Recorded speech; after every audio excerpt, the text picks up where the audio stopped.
If wisdom is the highest of all God's creation, therefore Solomon, the wisest man on earth, will be the high priest, just like Josedec, just like Ezra, just like Esdras. In other words, the high priest is Christ himself, for he learned from God himself, his Father. And don't forget, Christ is considered the angel of the Lord. Therefore, he doesn't have a mother. So imagine if it wasn't for the older New Testament format, a lot of people would know that God himself, also known as the root of David, will be here in the end of times with Solomon and his son Jesus. And then Jesus will have a son called Sirach and a son called Ezra. And then he will have a grandchild who would see him by the name of Jesus. So let's watch what's happening in the world today.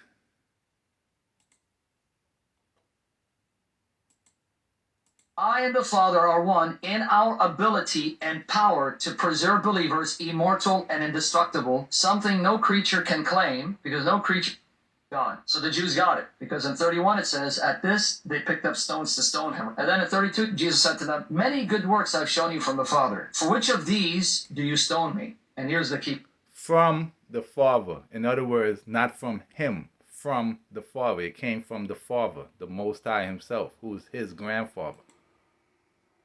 Jew said, for a good work we do not stone you, but for blasphemy. And because you, a man, make yourself out to be God. See, they got it. You're a man and claim to be God, even though you're not the Father. How they got it? He never said that he's God. He said he got it from his Father, who is God. Remember, we are all sons and daughters of the Most High, including Jesus. But the difference between Jesus and us, Jesus' Father is Christ. Therefore, Jesus is not only the Son of God, he's also the grandson of God. For Christ is Joseph, also goes by the name of Josedec. Also goes by the name of Moses, also goes by the name of Solomon. For Christ has many names, just like his father Jah. But they didn't believe it because they thought he's just a man, no more no less. Psalm 102, 25 to 20. He's the son of a man. So, hello, how could the son of man be the creator of man? Like, what school did this guy go to? 27. What does the psalmist say about Yahweh, his nature, and who he is in relation to creation? Watch the language. Psalm 102, 25 to 27. Of old you laid the foundation of the earth, and the heavens are the work of your hands. They will perish, but you will remain. They will all wear out like a garment. You will change them like a robe, and they will pass away, but you are the same, and your years have no end. Go to Hebrews 1. That's Yahweh, for Yahweh is the beginning and the end. He is one of God, many names. We're going to read 8 to 12. But about the Son, he says, your throne, O God, will last forever. And the Father speaking to the Son. What? The Son is Solomon. The Son is Christ. So he's going to establish his kingdom towards the end of Revelation. Therefore, his kingdom will last forever in the time of everlasting life, after God changed the elements of the world. So he's clearly saying Father and Son. So the chosen Son is Christ himself. What does he say to the Son? Your throne, O God, will last forever and ever. A scepter of justice. Your throne of God, because God already established the throne. That's why it's going to be called a Solomonic dynasty. For God, who also goes by the name of King David, or the root of David, or Jacob, already established the throne. So the dynasty will be left on to Solomon, his son. And the name Moses, by definition, means son. And both Moses and Solomon built the ark. Why? Because they're the same person. Will be the scepter of your kingdom. You have loved righteousness and hated wickedness. Therefore, God, your God, has set you above your companions. Now, before you move on, because I want them to follow, he also says, this is the Father again speaking. Set you above all your companions. So who did he set? And he brought out of him a merciful man, which found favor in the sight of all flesh, even Moses, beloved of God and men.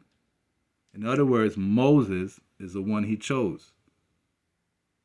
So he himself is God. Abraham, the Most High, established the covenant in his flesh. In other words, the Most High is Abraham himself. Isaac did he establish likewise. In other words, Isaac is God himself. You get it? Abraham, Isaac, Jacob are all names of God. That's why it says Jacob will be acknowledged as the firstborn. From him to spring the man whom won the favor of all, dear to God all men, Moses. So he loved Moses just like he loved Israel, loved Joseph more than all his children. In other words, Joseph is Moses. There's none like him in the world. And he is the father of Jesus. Speaking. And what does he say to the Son? In the beginning, Lord, you laid the foundations of the earth, and the heavens are the work of your hand. They will perish, but you remain. They will all wear out like a garment. You will roll them up like a robe. Like a garment they will be changed. But you remain the same, and your years will never end. In other words, God himself, Alpha and Omega. There's only one Alpha and Omega. But Jesus says that let the Father's will be done, and that means he's a Muslim. That means that Jesus is a blasphemer committing shirk, saying that Allah is his father, which you know you can't say. Allah was never born to be anybody's father. You know what I'm saying? He never had a birthday. Is God the God of everybody, all nations? I believe that it's supposed to be one God for everybody. In the beginning was one God and no religion, and we are all sons and daughters of the Most High. So the ones that follow his commandments are his children.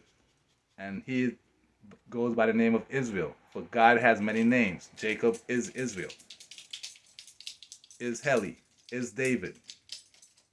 You believe in the Bible, right? Yeah. We're going to go to the Bible that you believe in. We also believe in. And see otherwise. It's the book of Joel, chapter 2 and verse 27.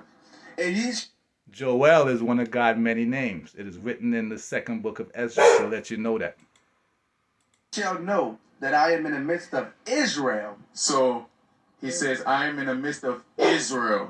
Because Joel is Israel. They're the same person. That's one of God's many names. And that I am the Lord your God. He said, I'm the Lord your God. That's a possessive word. And none else. And what? And none else. So is he? No one else.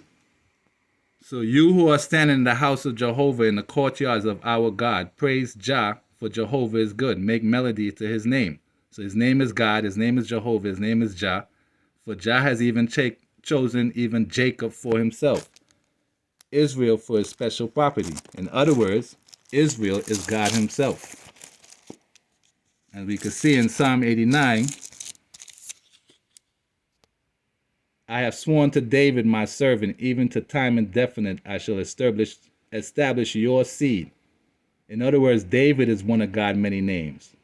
And I will build your throne generation after generation. Selah. And who is he? David. Remember, he's the root of David, Haile Selassie, also known as Heli Selah.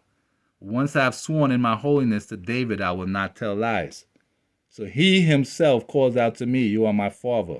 In other words, Solomon goes by the name of David, my God and the rock of my salvation. And I myself shall place him as firstborn. In other words, David is the name of the Father and the Son. So he's a he and he's a I. So he himself calls out to me, you are my father.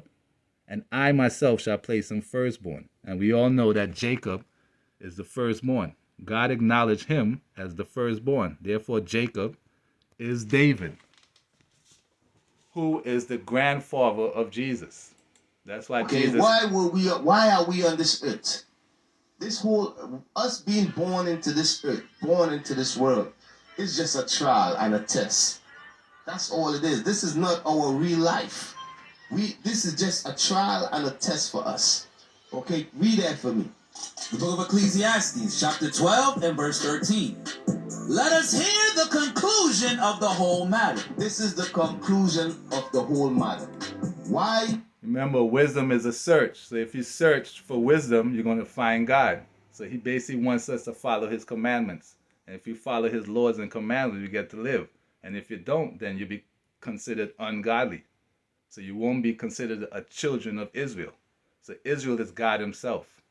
And he's everybody's father. But it's up to us to follow him. The Israelite man was born on this earth.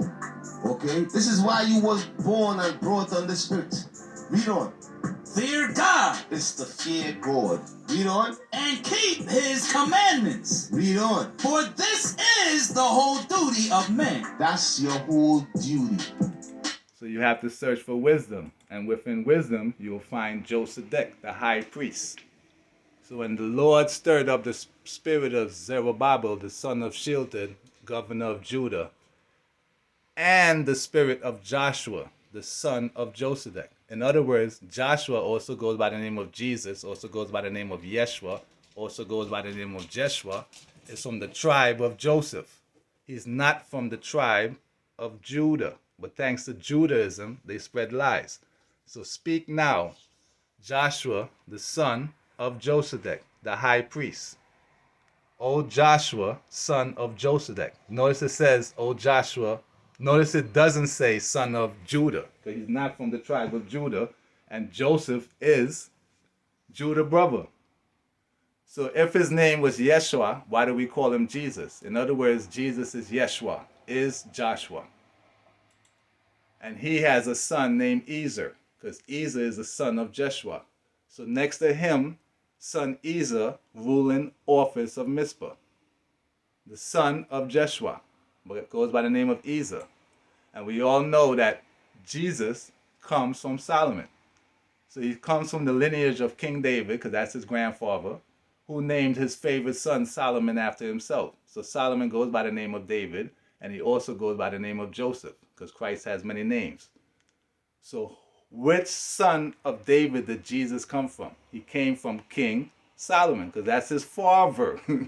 Hello, follow God, not man. Jagai.